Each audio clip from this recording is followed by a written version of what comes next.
एक गांव में एक सेठ जी की सोने चांदी के गहनों की दुकान थी। सेठ जी के दो बेटे थे, किशन और पारस।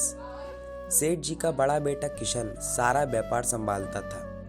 वही पारस माँ भगवती का बड़ा भक्त था। वह सीधे स्वभाव का था, उसकी व्यापार में रुचि नहीं थी। एक दिन सेठ जी और किशन शहर से बाहर जाना पड़ा, इसलिए उन्होंने पारस को दुकान संभालने की जिम्मेदारी दी।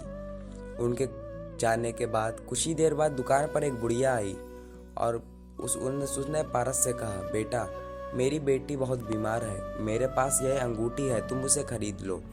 तब पारस ने कुछ रुपए निकालकर बुढ़िया माई को दिए और कहा, इन पैसों से उसका इलाज करवाइए, अगर ज़्यादा पैसों की आवश्यकता है तो मुझे बता देना। इस तरह उसने बिना अंगूठी खरीदे उन्हें रुपए दे दिए। शाम को जब सेठ जी और किशन वापस आए तो पारस ने उन्हें सारी बात बता दी। तब सेठ जी ने कहा, अरे मूर्ख, यही तो हमारा धंधा है। गांव वाले परेशानी में हमें गहने बेच जाते हैं, जिन्हें हम कम दामों पर खरीद कर उन्हें ज़्यादा कीमत पर शहर में बेच कर देते हैं और ज़्यादा मुनाफा कमाते हैं। यदि तू कुछ दिन और दुकान पर बैठा तो हमें कंगाल बना देगा। कल से दुकान पर मत आना। यह कहकर सेठ जी ने पारस को दुकान से निकाल दिया। रात को घर पर भी उसकी खूब डांट पड़ी। जब घर पर किशन की पत्नी ने पारस से कहा, आप कमाते तो कुछ हो नहीं और जो भी दुकान से कमाई होनी थी उसे भी लुटा दिया। यह सुनकर पारस और उसकी पत्नी राधा को बहुत बुरा लगा। तब पारस ने कहा, भाभी, हमारे पास किसी चीज़ की कमी नहीं है। माँ भगवती के आशीर्वाद से सब कुछ है, हमें तो और ज़्यादा लोगों की मदद करनी चाहिए। तभी किशन ने कहा, जब तुम मेहनत से पैसा कमाओ तो उसे गरीब पर लुटा देना, पर हमारे पैसे पर तुम्हारा कोई हक नहीं है। इस घर में खाना मिल जाता है, यही तुम्हारे लिए काफ़ी है। राधा को यह बात बहुत बुरी लगी। दोनों की आंखों में आंसू आ गए। अगले दिन पारस गांव में कहीं जा रहा था, तभी उसे वही बुढ़िया माई मिली। उन्हें देखकर पारस ने पूछा, माँ जी, आपकी बेटी कैसी है? तब उन्होंने कहा, बेटा, तेरी वजह से मेरी बेटी की जान बच गई। पारस बहुत खुश हुआ। तब बुढ़िया माई ने कहा, बेटा, मेरी मदद करने की वजह से तुझे काफ़ी कुछ सुनना पड़ा।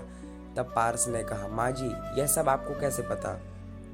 बुढ़िया माई ने कहा, मुझे सब पता है, इसी कारण तेरे पिता और भाई ने तुझे दुकान से हटा दिया।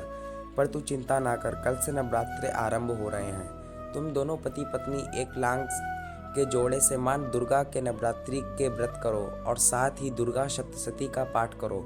इसके पूरे होते ही तुम्हारे सारे बिगड़े काम बन जाएंगे। पारस व राधा ने ऐसा ही किया। उन्होंने नवरात्रों के व्रत आरंभ कर दिए।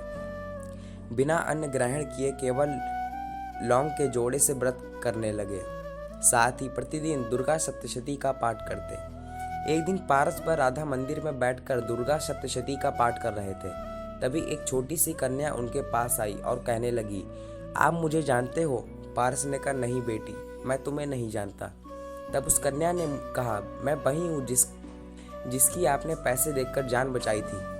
पारस ने माँ जी के बारे में पूछा तो उसने बताया, वे घर पर हैं, मैं तो दुर्गा सप्तशती सुनने आपके पास आई हूँ।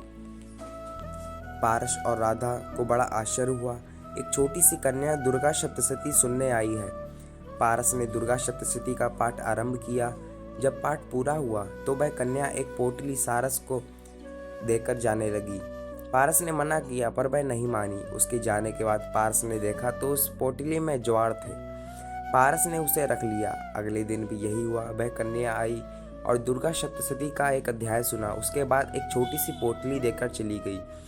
इसी तरह 8 दिन बीत गए। 8वें दिन जब दुर्गा सप्तशती का पाठ पूरा हुआ तो वह कन्या पोटली देकर जाने लगी। पारस ने कहा, बेटी, तुम्हारा घर कहाँ है? हम तुमसे मिलने आएंगे। तब उस कन्या ने कहा, तुम दोनों कल यहीं आ जाना, मैं यहीं मिलूंगी। नवरात्रि के 9वें दिन पारस व राधा ने माँ का प्रसाद बनाया, मंदिर जाकर पूजन किया। पूजन करने के बाद दोनों उस कन्या को ढूंढने लगे, पर वह कहीं दिखाई नहीं दी। कुछ समय बाद वे दोनों माँ भगवती की मूर्ति के सामने खड़े होकर माँ का ध्यान करने लगे। तभी उन्हें माँ भगवती की मूर्ति में वही बुढ़िया माई दिखाई दी और कुछ देर बाद वे रूप बदलकर उसी छोटी सी कन्या के रूप में दिखने लगी। यह देखकर पारस और राधा की आंखों में आंसू बहने लगे कि वे माँ के चरणों में बैठ गए। सबने उनके रोने का कारण पूछा तो दोनों ने बताया, माँ स्वयं उनकी मदद के लिए आई थी। हर दिन कन्या के रूप में दुर्गा सप्तशती सुनती थी और हम उन्हें पहचान भी नहीं सके। सभी को बहुत आश्चर्य हुआ। मंदिर में माँ के जयकारे लगने लगे। पारस और राधा जब घर आए और अपने कमरे में गए तो देखा तो पोटलियाँ जो माँ ने दी थी उनके सभी ज्वार सोने के बन गए हैं और वे जितना उन्हें निकलवाते थे उतने ही भर जाते थे। घर वालों को जब पता चला सबने माफ़ी मांगी। माँ के आशीर्वाद से पारस ने सोने का व्यापार शुरू किया और दिन रात माँ की भक्ति करने लगा।